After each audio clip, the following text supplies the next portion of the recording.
জিন্দাবাদ জিন্দাবাদ বিজেপি সরকার হায় হায় হায় হায় হায় হায় গুন্ডাগিরি বন্ধ করো বন্ধ করো বন্ধ করো বিজেপি সরকার হায় হায় হায় হায় হায় হায় বিজেপি সরকার হায় হায় হায় হায় হায় হায় গুন্ডাগিরি বন্ধ করো বন্ধ করো বন্ধ করো বিজেপির গুন্ডাগিরি বন্ধ করো বন্ধ করো বন্ধ করো রাহুল গান্ধী জিন্দাবাদ জিন্দাবাদ জিন্দাবাদ রাকিবুল হোসেন জিন্দাবাদ জিন্দাবাদ জিন্দাবাদ বিজেপি সরকার হায় হায় হায় হায় হায় দখি করেক্ট করো করেক্ট করো করেক্ট করো দখি করতে অনকালে করেক্ট করো করেক্ট করো করেক্ট করো বিজেপির গুন্ডাগিরি বন্ধ করো বন্ধ করো বন্ধ করো বিজেপির গুন্ডাগিরি বন্ধ করো বন্ধ করো বন্ধ করো অসম প্রদেশ কংগ্রেস কমিটি জিন্দাবাদ জিন্দাবাদ জিন্দাবাদ আজি আমাৰ ধুবুৰী লোকসভা সমষ্টিৰ মাননীয় সাংসদ ৰকিবুল হুছেইন চাহাবক দুবহী হাটত দুৰ্বৃত্তই আক্ৰমণ কৰে।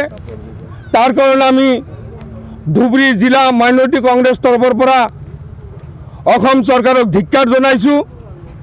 এজন সন্মানীয় সাংসদক অসম চৰকাৰে নিৰাপত্তা দিব নোৱাৰা কাৰণে আমি অসম চৰকাৰৰ মাননীয় মুখ্যমন্ত্ৰী লগতে গৃহ বিভাগক আমি ধিক্কাৰ জনাইছোঁ।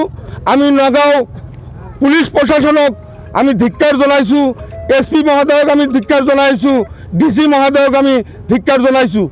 এজন সন্মানীয় সাংসদ, যিজন সাংসদে এবাৰ নহয় 5 বাৰকৈ সেই চামগুৰি সমষ্টিৰ পৰা নিৰ্বাচিত হৈ আমাৰ অসম চৰকাৰৰ এজন দক্ষতাপূৰ্ণ মন্ত্ৰী পদ অলংকৃত কৰিছিল।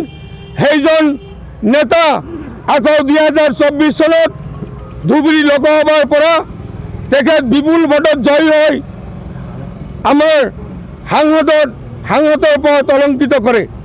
সেইজন ব্যক্তিক আজি দুৰ্বৃত্তই ওপৰ জবৰি প্ৰহাৰ কৰে। এতিয়ালৈকে অসম চৰকাৰৰ প্ৰশাসন বিভাগে এতিয়ালৈকেও এজন দুৰ্বৃত্তক কৰায়ত্ব কৰিবলৈ সক্ষম হোৱা নাই।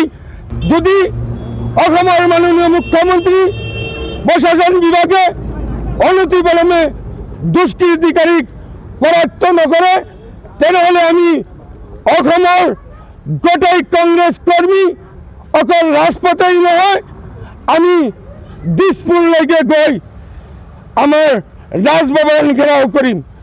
আমি ব্ৰিটিছক ভয় কৰা নাই। অসমৰ এই সাধাৰণ গুণ্ডা বাহিনীক আমি কেতিয়াও ভয় নকৰোঁ। অসম চৰকাৰে ভয় খাইছে।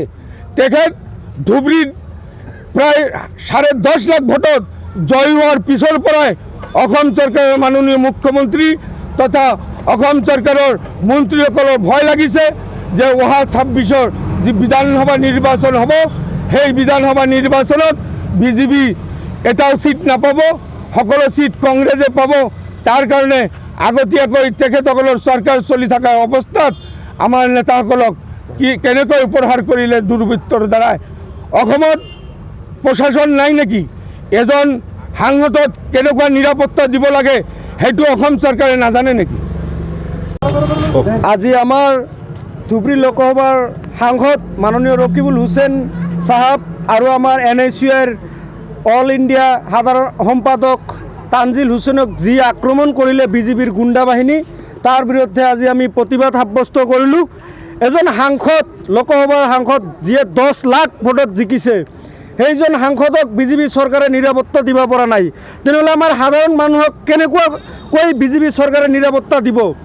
আজি আমাৰ সাংসদক যি বিজেপি চৰকাৰৰ গুণ্ডা বাহিনীয়ে আক্ৰমণ চলালে অতি সোনকালে দোষীক কৰায়ত্ব কৰিব লাগে। এই দাবীৰে আজি আমি দীৰ্ঘাট বজাৰত প্ৰতিবাদ সাব্যস্ত কৰিলোঁ।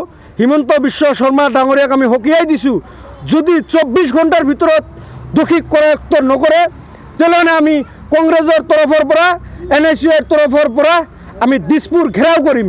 দোষীক অতি সোনকালে কৰিব লাগে, এৰেষ্ট কৰিব লাগে।